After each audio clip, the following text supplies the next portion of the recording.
Hello kuya. Dito na naman ang kapatid mo. Linggo ko nagpunta kasi wala akong time ng ordinaryong araw eh. Pero tingnan mo naman ginawang flower ng sister mo, di ba? Para kay Tito Roger siya kay Daddy. Di ba? Kasi ito naman, syempre nandito na ang Tito Willie. Ang mahal kong Tito Willie, nandito na din.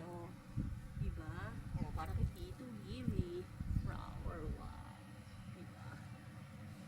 Yan Tito Willie, part 6. Okay? Nandito. Pinaload din kita. March 5 si Daddy. Tapos March 6 si Tito Willie. Diba?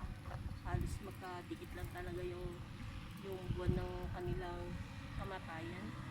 Diba? Kahit sa kamatayan, talagang nagdikit sila. Buruin mo.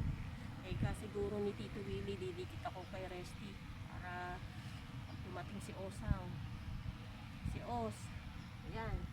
March 5, tapos March 6. Diba? Ang galing At naman, dito sa ninong ko na mahal ko, tingnan mo naman ang kanyang bulak-bulak.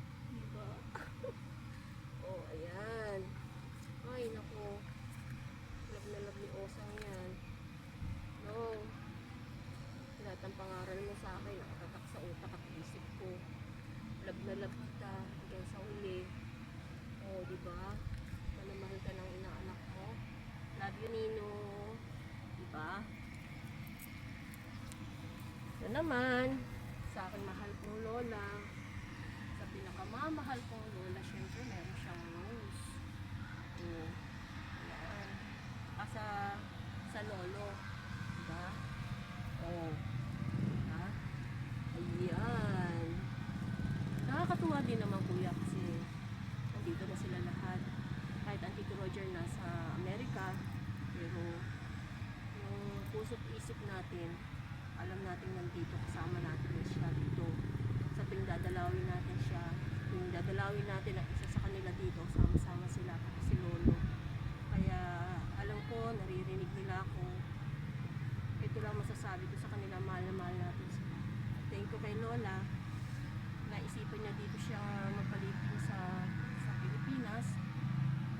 At alam niya yung mangyayari na tayo'y nandito na hindi natin siya makakalimutan na dalawin sila. Kaya thank you sa araw na to at sa death anniversary